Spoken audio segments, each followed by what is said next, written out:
Assalamualaikum warahmatullahi wabarakatuh. Halo teman-teman semua, perkenalkan saya Sylvia Rahma Nishar dengan NIM 24004118 dari Program Studi Teknologi Pendidikan, Fakultas Ilmu Pendidikan, Universitas Negeri Padang. Di sini saya akan menjelaskan terkait dengan pendidikan inklusif. Apa itu pendidikan inklusif?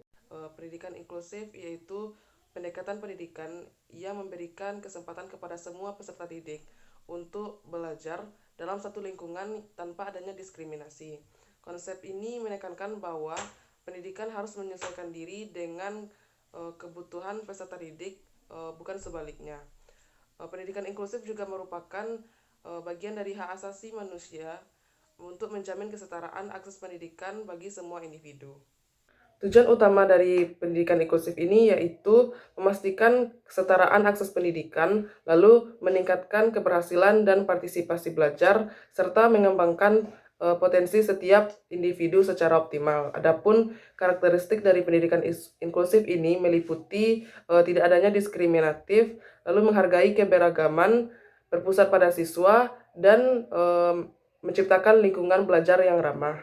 Secara historis, pendidikan inklusif ini berkembang dari sistem segregasi atau terpisah menjadi integrasi, hingga akhirnya menjadi sistem inklusi yang menekankan partisipasi penuh semua siswa. Pendidikan inklusif ini kini dipandang sebagai sistem pendidikan yang modern yang berfokus pada keadilan, akses, dan partisipasi semua peserta didik. Adapun prinsip-prinsip dari pendidikan inklusif ini yang pertama yaitu ada kesetaraan dan keadilan. Setiap orang, terlepas dari perbedaan mereka, berhak untuk pendidikan yang adil dan berkualitas tinggi, serta memiliki akses yang sama terhadap peluang pendidikan. Lalu yang kedua ada aksesibilitas. Tujuannya adalah untuk membuat pendidikan dapat diakses oleh semua warga negara, termasuk mereka yang memiliki disabilitas dan memenuhi kebutuhan semua peserta didik.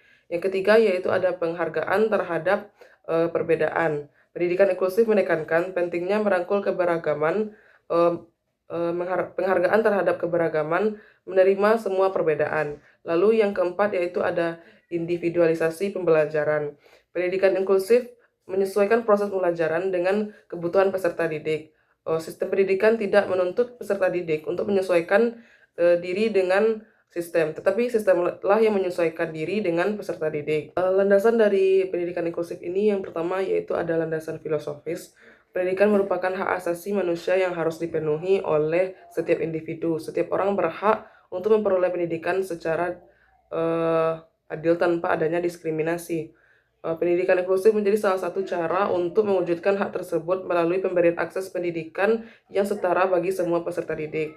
Lalu yang kedua yaitu ada landasan yuridis. Konvensi Hak Anak dan CRPD menegaskan bahwa setiap anak memiliki hak untuk memperoleh pendidikan. Hak ini mencakup kesempatan yang sama dalam mengakses pendidikan tanpa diskriminasi. Pendidikan inklusif menjadi bagian dari implementasi kebijakan internasional dalam menjamin hak pendidikan bagi semua. Lalu deklarasi Salamanca menegaskan pentingnya pendidikan inklusif dalam sistem pendidikan.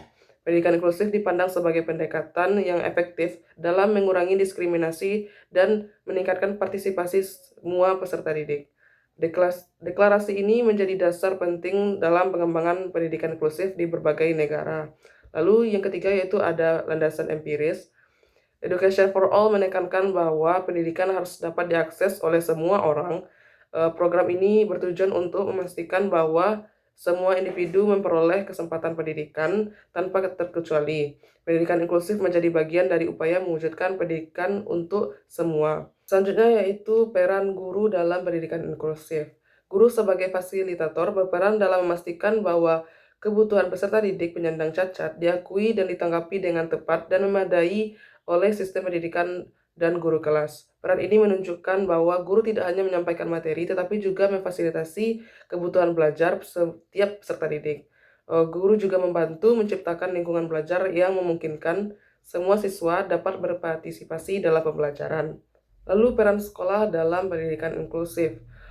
Pendidikan inklusif ini harus mendukung lingkungan di mana setiap siswa dapat belajar dan merasa dihargai sebagai anggota masyarakat yang lebih luas. serta menciptakan lingkungan belajar yang ramah dan sekolah yang ramah dan suportif, sehingga terbentuk lingkungan pendidikan di mana semua siswa merasa dihargai, dihormati, dan didukung yang pada akhirnya menghasilkan lingkungan belajar yang adil. Lalu ada peran orang tua dan masyarakat.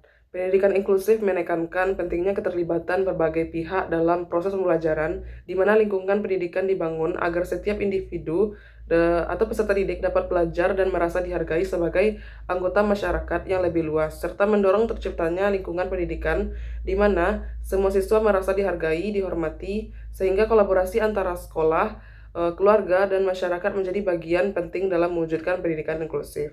Sekian yang dapat saya sampaikan mengenai pendidikan inklusif.